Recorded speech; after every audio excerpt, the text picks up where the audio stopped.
வந்து நிறைய பொண்ணுங்களை ரேப் பண்ணி கொலை பண்ணுவார். எல்லாருக்கும் வணக்கம். இன்னைக்கு ஒரு வீடியோவில் நம்ம சீரியல் கில்லர் பற்றி தான் பேச போகிறோம். Welcome to dark midnight mysteries.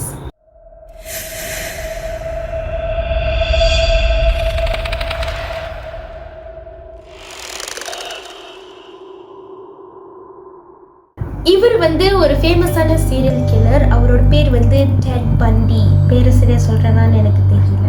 யார் இந்த டெட் பண்டி? இவர் வந்து ஒரு ஃபேமஸான சீரியல் கில்லர், அதுக்கப்புறம் ரேபிஸ்ட். இவர் வந்து 30 பெண்களை கொலை பண்ணியிருந்ததா போலீஸ்கிட்ட இவர் சொல்லியிருந்தாரு.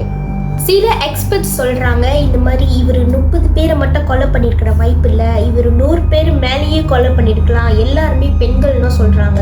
இந்த சீரியல் கில்லர் வந்து ஒரு செலிபிரிட்டியாக கூட இருந்திருக்காரு. ஏன்னா அவர் பார்க்கறதுக்கு ஹேண்ட்ஸமாக இருப்பாருன்னு கூட சொல்கிறாங்க.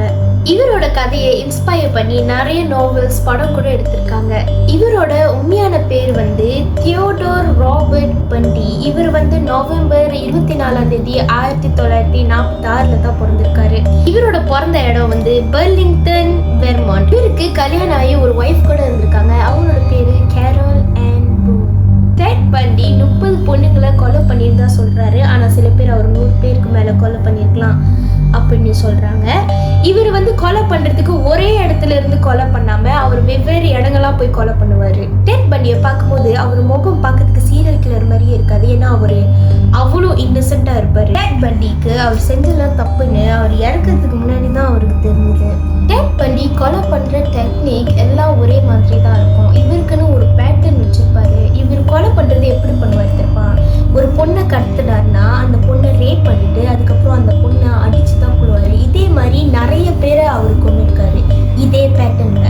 டெட் பண்டி எப்படி ஒரு பொண்ணை கடத்துவாருன்னா, அவர் வந்து அடிபட்டு இருக்கிற மாதிரி நடிப்பாரு. அந்த பொண்ணு வந்து உங்களுக்கு என்னாச்சு, உங்களுக்கு ஏதாவது உதவி வேணுமான்னு கேட்கும்போது டெட் பண்டி எனக்கு உதவி வேணும், எங்க கூட வரியா அப்படின்னு கேட்டு அந்த பொண்ணு அவர் கூட போய் அப்படியே கடத்திடுவாரு.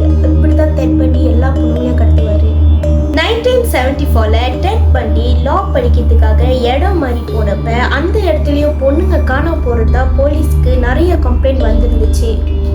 சரியா அதே வருஷத்துல டெட் பண்டி காடியில போய்கிட்டே இருக்கும்போது போலீஸ் அவரை மடக்கி அவரோட காடியை செக் பண்ணதுல ஒரு ஆளை கொலை பண்றதுக்கு என்னென்ன பொருள்லாம் தேவையோ அந்த பொருள்லாம் அவரோட காடியில கிடைச்சது. அப்பதான் டெட் பண்டியை முதல் தடவையா அரெஸ்ட் பண்ணாங்க. அதுக்கப்புறம் டெட் பண்டியை ரிலீஸ் பண்ணிட்டாங்க. திரும்பவும் 1975 இவர் வந்து ஒரு பொண்ணை கடத்துறாரு. அந்த பொண்ணோட பேரு கேரல். லக்கிலி இந்த பொண்ணு வந்து அவர்கிட்ட இருந்து எஸ்கேப் ஆகி போலீஸ் கிட்ட போய் டெட் பண்டி தான் என்னை கடத்துறாருன்னு சொல்லிட்டாங்க. அதுக்கப்புறம் போலீஸ் வந்து இவர் வந்து அரெஸ்ட் பண்ணும்போது இவருக்கு 15 வருஷம் ஜெயில் தண்டனை கொடுத்தாங்க. 1977 டெட் பண்டி 2 தடவை ஜெயில இருந்து தப்பிச்சிருக்காரு.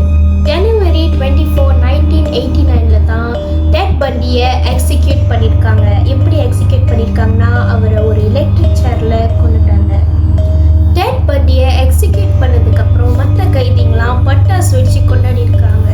டெட் பண்டி இறக்கிறதுக்கு ஒரு நாளுக்கு முன்னுக்கு ஒரு ரிப்போர்ட்டர் போயிருக்காரு டெட் பண்டி கிட்ட இன்டர்வியூ பண்ண. அந்த இன்டர்வியூல டெட் பண்டி நிறைய தடவை அழுது நான் செஞ்சதெல்லாம் தப்பு அப்படின்னு சோகமா அவரோட ஃபீலிங்ஸை எக்ஸ்பிரஸ் பண்ணியிருக்காரு. ஸோ அவ்வளோதான் இந்த ஃபேமஸ் சீரியல் கில்லர் டெட் பண்டியோட கதை. அடுத்த வீடியோவில் சந்திக்கலாம். பாய்.